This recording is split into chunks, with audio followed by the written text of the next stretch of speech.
Welcome to JWL Sports, where we review all the best sports clips from around the world. If this is your first time checking out a video, please do consider subscribing. We are building an amazing community here, and I would absolutely love to see you part of it. And please don't forget to give this video a thumbs up, as it really does help with the visibility and the algorithm, and it's one of the best ways to support the channel. Without further ado, let's get to it.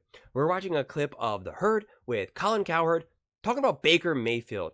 As everyone knows, Baker and Colin's track record, they have a bumpy history, to say the least. And now Baker just finalized a deal, and it seems like, Colin, with over the last, few months, this past season, really, for, within the NFL, that he's kind of changed his tune for Baker.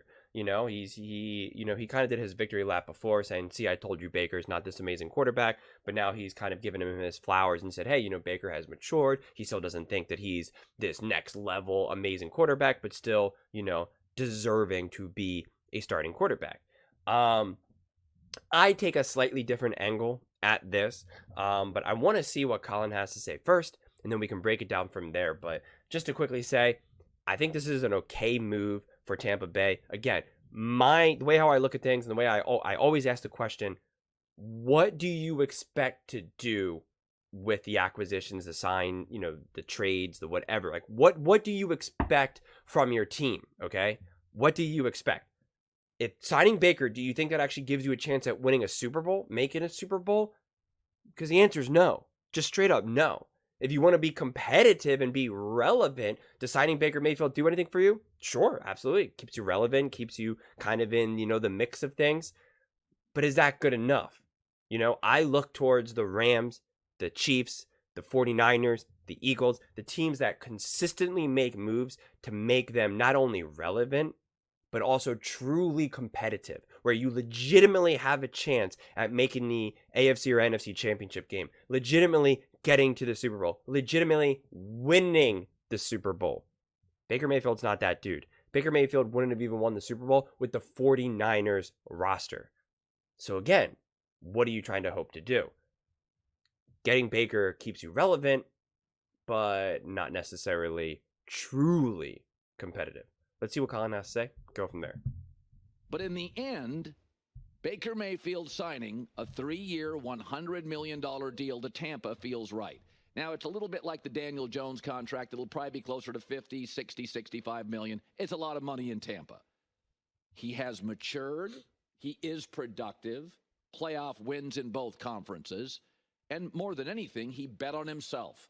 I don't think he signed that matured. 1-year deal in Tampa, said, I'm going to bet on myself. Joe Flacco did that once and got very rich.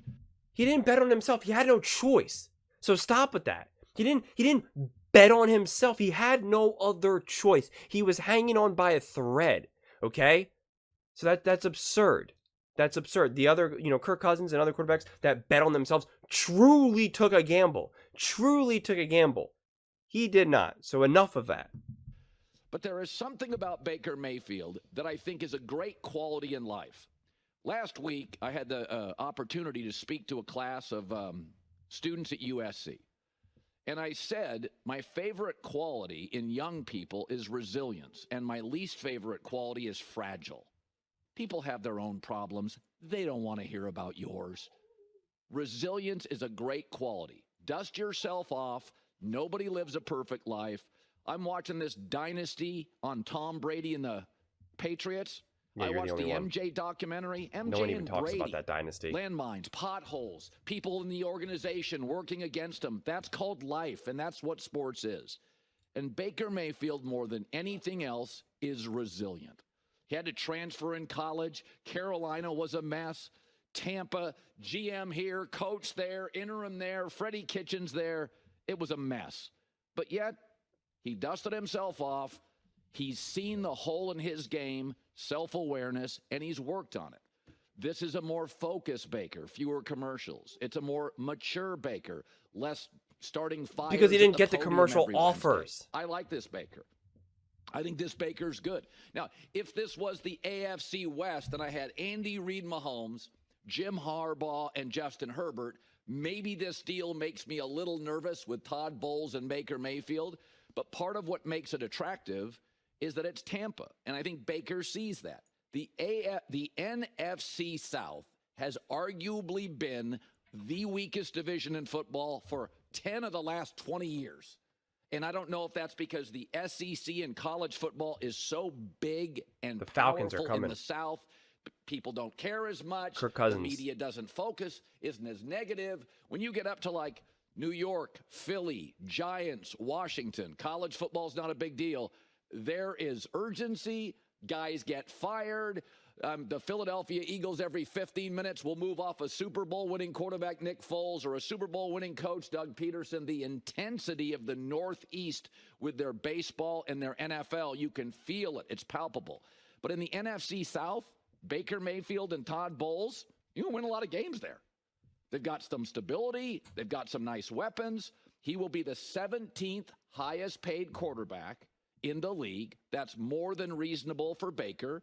I've always said, even when I was critical of him, I thought he was a top 20 quarterback on the planet.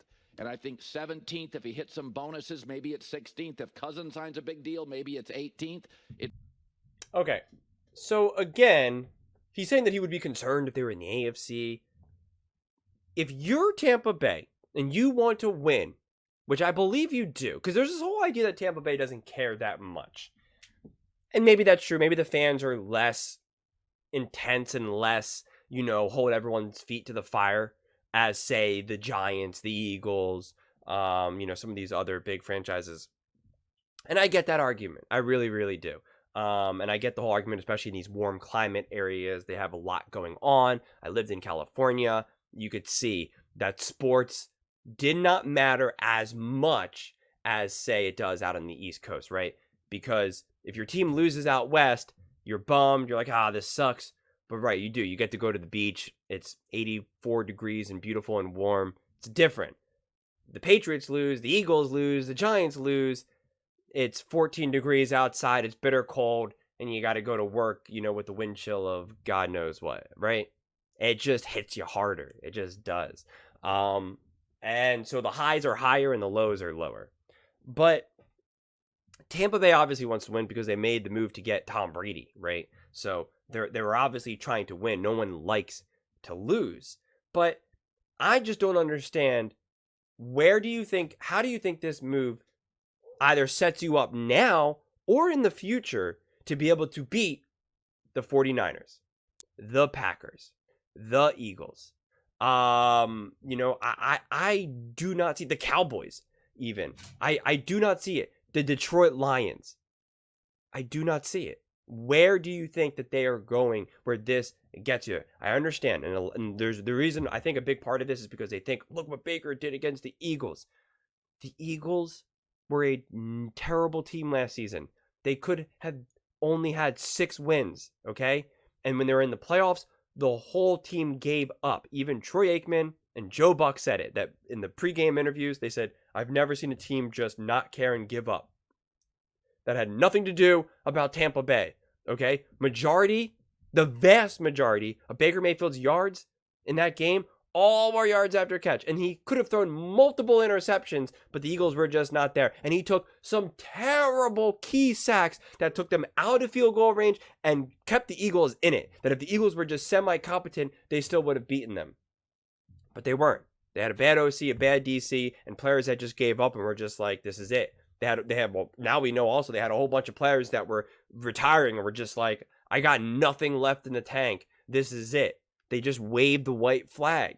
So this idea that Baker Mayfield is now good and mature and this or that, he's not. He's still exactly who he is. He's been humbled a bit. His mouth has gotten a little bit quieter. Let's not pretend like he's fully matured, that he's the man of the house now. Because you could see it. I could see some of the comments that he made, before, whether it was before the Eagles game, before the Lions game, during the game, some of his antics, some of his celebrations. He's in the middle of a playoff game, and the way he's dancing, and it's like, you're the freaking quarterback. You're Baker Mayfield. You've been slapped and punched in the face so many times, and you have the audacity to go like this and act like you're like this big man in a playoff game. Like, get out of here. You've accomplished nothing for what you were supposed to accomplish. You were the number 1 pick in the draft. You were supposed to be Patrick Mahomes before Patrick Mahomes. And you have the audacity to act like you're king? Get out of here, especially when all of your yards are coming from missed tackles, multiple missed tackles. Go back and watch that playoff game. It was insane. Joe Buck and Troy Aikman were like, I don't know what I'm seeing. I've never seen so many missed tackles in my life. And you're celebrating and dancing like you're a king? Get out of here. And then what happened? You played the Detroit Lions, a team that was actually competent and ready to go, and you threw a terrible interception to end the game and lose. That's who Baker Mayfield is. So let's not pretend like Baker Mayfield is this great quarterback, that he's so mature, that he's the man now, and he knows how to get the job done, because he's the same player he's always been. And I can appreciate the resilience. I really, really can. I don't want to just, rip Baker down, right? Like, I do appreciate the resilience. I really, really do. But let's not pretend he's something that he's not, just for the sake of a good story, because everyone loves a good comeback, and I'm just not going to do it. But what are your thoughts? I would absolutely love to hear what you guys think. I read every single comment. So if you think what I'm saying is the most amazing thing or the worst thing, either way, let me know. Do you think this is a great move for Baker? Do you think this is a great move for Tampa Bay? Do you think this is what they should have done? Let me know. Please don't forget to subscribe. As I said, we are building an amazing community here, and I would absolutely love to see you part of it. I want to build something that we all genuinely feel connected to, something that we're really excited to be part of, and I think we're well on our way to doing it. And please don't forget to give this video a thumbs up, as it really, really does help with the visibility and the algorithm. Thank you so much, and see you next time.